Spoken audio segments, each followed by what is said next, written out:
Hello guys, and welcome back to the third episode of our TORUG'S Tuesday series. This time, I promise you, we're going to be looking at a sword and board healing build.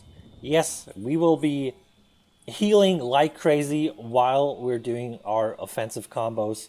This build is really strong. You will like it. So let's jump right into it.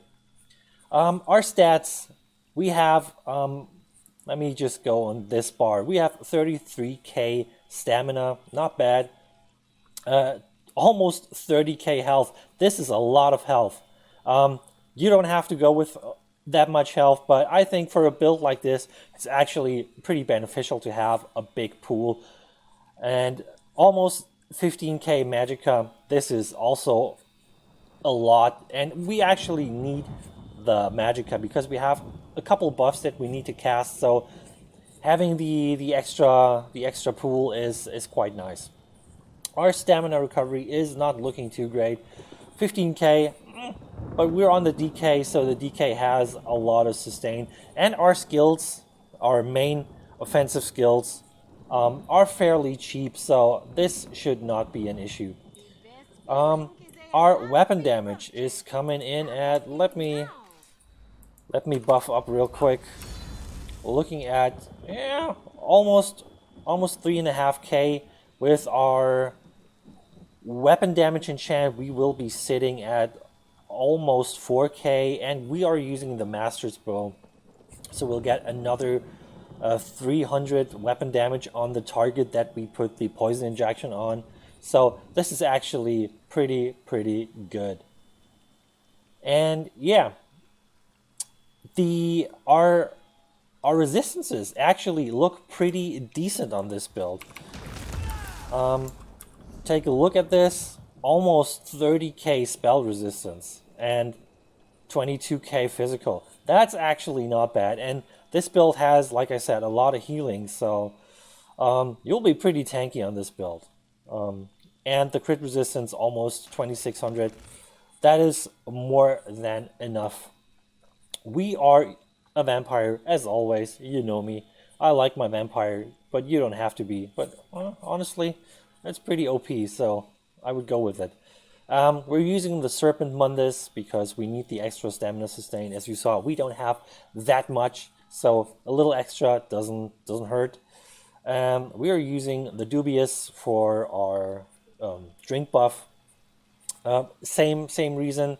We just want the extra sustain, and the stamina and the health is of course really important. You could go for different food if you like.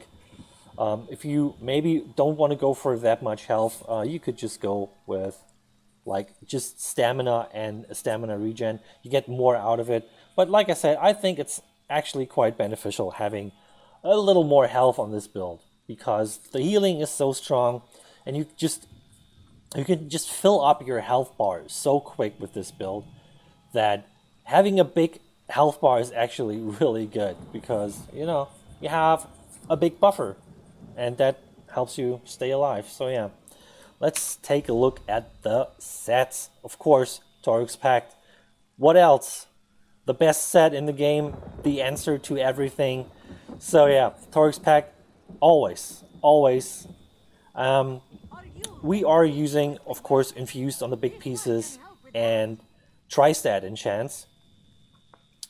And we are using Stamina Enchants on the small impan pieces. I think this is a really nice split. The Infused with the Tri-Stat gives us a lot of bulk on our stats. And impan, of course, makes us a little more tanky. And the second set we're using is the Knight Errant set. This is a set that not a lot of people are using, but it's actually pretty decent. If you look at the bonuses, max health, max stam, weapon damage, and we get another 200 weapon damage to our one-hand and shield abilities. This is actually really strong. And of course, the big part here is you get the healing when you use a one-hand and shield ability. So every one-hand and shield ability counts. We will be using mostly Ransack because that's just part of our rotation. And it's really cheap, so this will proc a lot. This has no cooldown, which is really awesome. Makes it super, super strong. The traits on the jewelry are robust, and we are running the weapon damage enchants. You could go for a little more regen if you like, but you know me, I like the damage. I like the damage a lot. And we are not running a monster set because we are running the Knight Errants on the shoulder and the headpiece as well. Because we have the Master Shield and the Master Sword, which are like the best master weapon in the game. They're so unique and strong, and I love it. Unfortunately on the live server I don't have the Master Sword anymore. I had it once. I don't know where it went. I must have deconned it or something.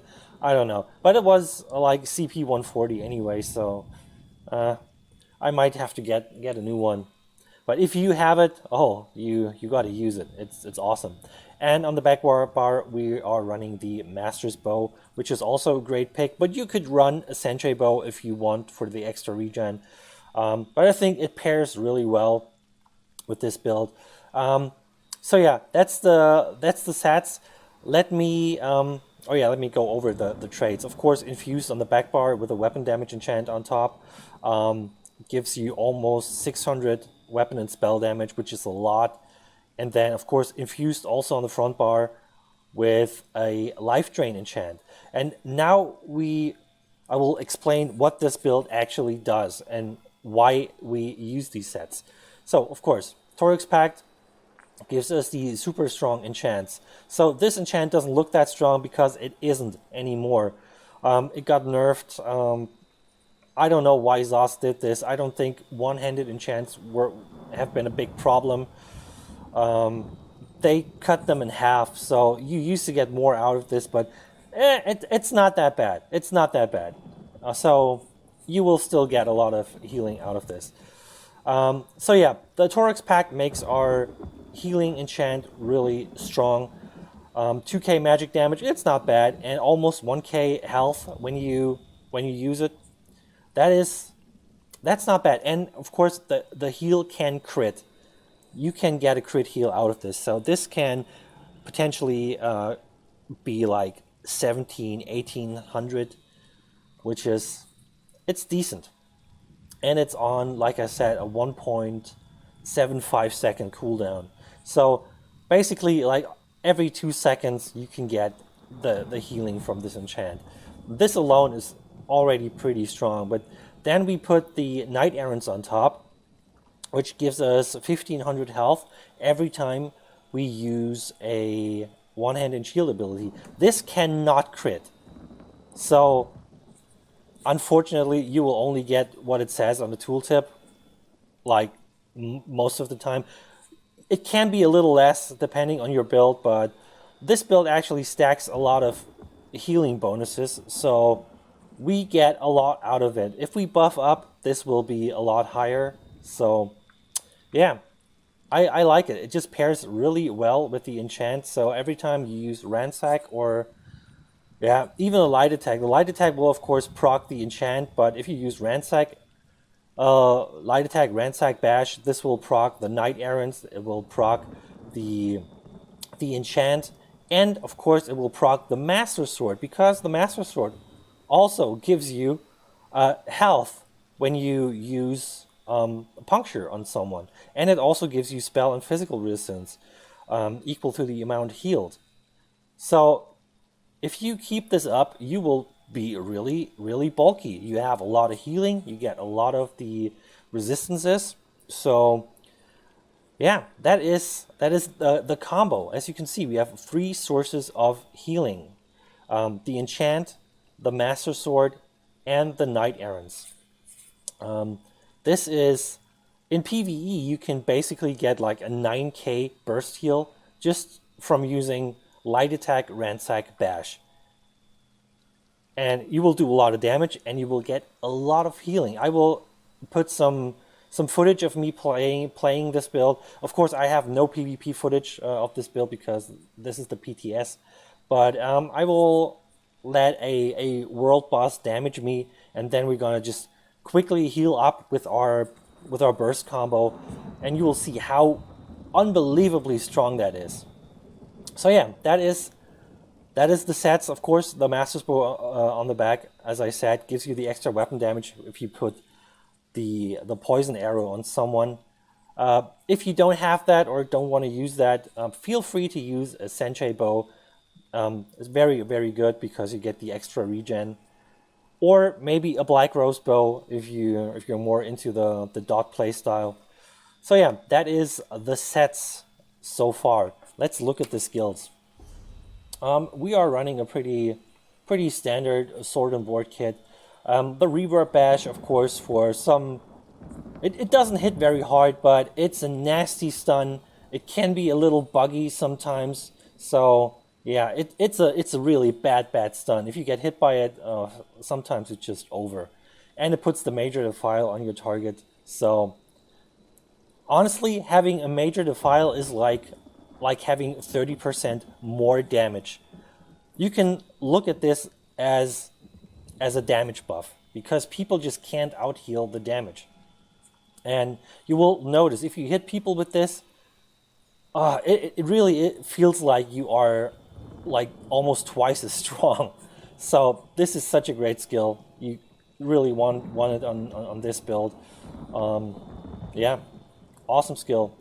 Also, not the cheapest, but I mean, 2800, it's okay, and you only use it every couple seconds. So the rest of the skills are a little cheaper. So we're looking at the Venomous Claw here. This is our, I would say, a main offensive dot. You can just put it on people. You can spam it if you want because it's really cheap, but you don't have to because we also have the Ransack, which is also pretty cheap. I mean, costs almost twice as the Venomous Claw, but Venomous Claw is ridiculously cheap. This is basically free. So 1300 for the Ransack is still very cheap. Does a lot of damage, gives the major fracture, and it also gives you the minor resolve, which gives you more physical resistance. As you can see, we are stacking healing, we are stacking resistances. This is such a bulky build. Unbelievable, really. And of course, this is our main damage skill. We will use this for most of our burst combos. You put the Venomous Claw on, you hit them with the reverb, and then you just start ransacking. And yeah, we have a gap closer invasion, really nice gap closer. Keeps you mobile, stuns your target, which is really, really nice. It's a really long stun, so if people can't break out of it, you will have a lot of time to just do whatever you want to them. They will not be able to get out of this anytime soon. It's a really long stun, and it deals a decent amount of damage. The next skill we have is Flames Up Oblivion. Deals a decent amount of damage. It's pretty cheap for a Magicka skill on a stamina character. 2k Magicka is really, really cheap. And it goes for 15 seconds. This is a buff, a passive buff, because it gives you the major savagery that you need. Gives you a little more extra weapon crit. But the damage it does is actually really, really nice, and it can help pressure people. And you can also use this to pull Nightblades out of stealth, which is really nice, I think. And our ultimate on the front bar is Take Flight. I like it for the, for the kind of gap closer, the extra mobility you can get. You can knock people off of towers, off of walls, which is nice. But if you want to run Dawnbreaker, this would also be a really great choice. Yeah, so feel free to use whatever you want, but Take Flight and Dawnbreaker are my top picks. Let's look at the back bar. We have Resolving Vigor as our main heal. Outside of being offensive, like I said, going offensive on this build will result in pretty much always a heal. So if you hit someone with a light attack or with a ransack or any other sword and board skill, you will get a healing out of it. So you can't even prevent being healed on this build. It's just built in. You just get it for free. You do damage, you get the heals. That's how it's done. But in case you cannot go offensive, Resolving Vigor is your main heal. And it hits quite hard. If we buff up, this is actually quite decent. Let's do some buffing here. Look at the tooltip. Woof! Almost 19k tooltip on the Vigor. Wow. That is a lot. So yeah, it will heal for a decent amount. This is a good heal. And with a tooltip like that, it's almost like a burst heal. So yeah, look forward to that. Great skill. Next skill is Fragmented Shield. This, of course, is our main source of major mending. The damage shield is, yeah, whatever. It doesn't matter. But the major mending for 6 seconds is a big deal, because that means you can pop the Fragmented Shield and a Vigor, and it will cover the entire Vigor, and you will get the increased healing from your Vigor. But you should always keep that up every time you need a lot of healing. Even if you go like for the offensive heals, pop the Fragmented Shield first to get the extra healing. It's really worth it. The next skill is Poison Injection. Of course, we are running the Master's Bow. So putting the Poison Injection on someone will actually increase your weapon damage against that particular target. And of course, it is a passive execute. It starts ticking really hard when people get low health. So that's nice to have, because as a sword and board build, you don't have an execute. But Poison Injection really does some work for you. The next skill is Volatile Armor. This is mainly for the armor buffs, but also to give you more healing, because if we look at the... Which one is it? This one, Burning Heat. While a Draconic Power ability is active, your healing received is increased by 12%. So this thing has 20 seconds duration, so you will get the 12% extra healing over a long time. It's easy to keep up. It's not very expensive. So every 20 seconds, you should be able to cast this and just get the extra healing. Amazing skill. And it will, of course, put a dot on people. You can pull Nightblades out of stealth with this. It will add a little bit of damage over time, not a whole lot. And if people attack you, there's a little damage return. But on a stand build, this is not that important. But of course, the armor buffs and the extra healing you get from it, this makes it very worthwhile. And the next skill is Igneous Weapons, of course, because we don't have a major brutality buff otherwise, so we got to use the DK buff, which is amazing. It's really expensive, but it goes for 42 seconds, which is a long time, so this also shouldn't be an issue. And for the ultimate, I think Corrosive Armor is a no-brainer, especially on a build that's so tanky and has that much healing and can actually dish out quite a lot of damage. This just goes so well with the entire kit. It makes you even more tanky. Your heals will be even stronger because you won't take any damage, really. You will be a fucking tank on this build. And yeah, you will hit hard as well. Because, believe it or not, sword and board can actually be really nasty damage-wise. People always think sword and board is low damage, but no, it's only low damage if you build it low damage. Especially with corrosive up, if you penetrate all the physical resistance, oof, this is gonna hurt. So yeah, that's the skills. Let's move on to the CP. Alright, in the red tree, we have our standard layout, 51 Ironclad, 77 in Resistant, 43 Hardy and Elemental Defender, and 56 in Quick Recovery. This is really important because we really want to stack the healing. We want to get a lot of healing out of our sets and out of this build in general. So this is a big deal. So definitely 12%, really important. In the green tree, we have 37 Warlord, 19 Sprinter, as always, 56 Mooncalf, 22 Arcanist, and 43 Tenacity. Just a standard split. 37 in tumbling, and 56 in Shadow Ward. Because this is a sword and board build, I thought putting more points into block cost reduction is pretty viable. You should not really block on this build, but you can. You will have a pretty strong block, but only do it if it's really necessary. This is not a whole block build. Do your combos, do your rotations, and you will be better off. So yeah. In the blue tree, of course, we have 56 in mighty, 77 in piercing. Just want the penetration, and I put 49 into precise strikes. Usually I would put more into this, but I went for a little extra healing over here in blessed, just a teeny tiny bit, 5 to 6%, just to get the tooltips a little higher. It does a lot for you, so I think stacking the healing on this build is actually the right thing to do. And of course, 66 and Master at Arms. Just the rest that you have left, just put it in here because we are burst focused. We have 3 dots. 2 of them are stamina, 1 is magicka, but like I said, this is not a dot focused build. This is a burst focused build, so I would recommend just putting the points in here and not in Thaumaturge.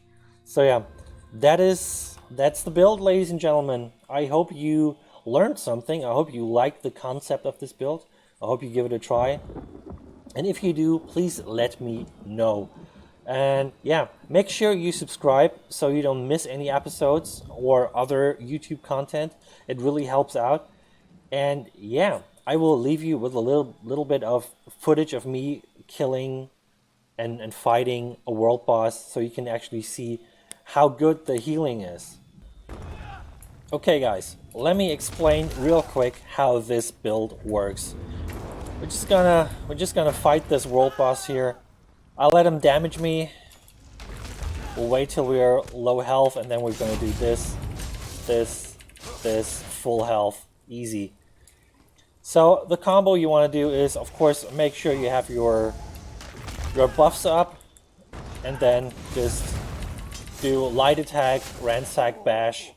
This would be your combo that you would do on an enemy, and it just keeps your health up. And I mean, just look at how fast your health shoots up if you do this.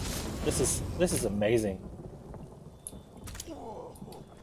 So I think this is a really, really strong build. The healing you get from being offensive is so good.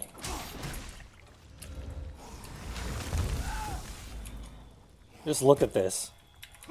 Boom, boom. So much healing.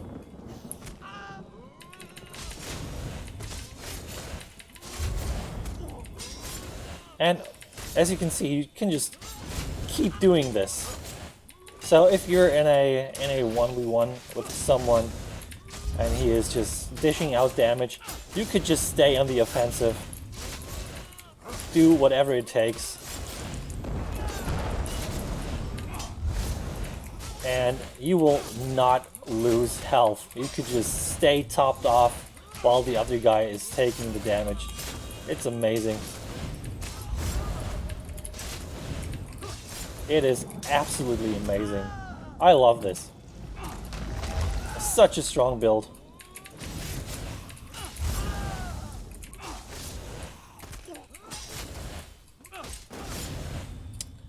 Look, this world boss can't even touch me. This is amazing. He doesn't even know what to do.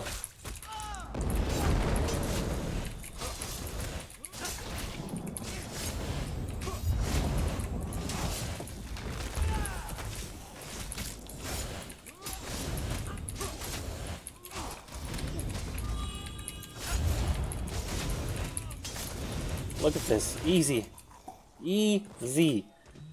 If we look at the healing, you see how much healing you can get out of this. So, if you do the light attack, ransack, bash combo, you can get 1 Puncturing Remedy, 1 Knight Errant, 1 Life Drain, and 1 Invigorating Bash, and also 1 Critical Leech. If all that procs, you get massive healing spikes. I mean, just look at that. Just look at that. Looking at like 9k burst heal.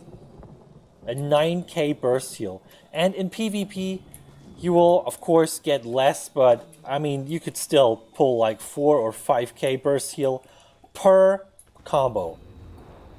This is per combo. So, yeah. This is insanely strong. Feel free to use this build in open world PvP. I played it before. It is really strong. So I hope you give this build a try and let me know how it goes. Thanks so much for watching. Have a good one. Bye.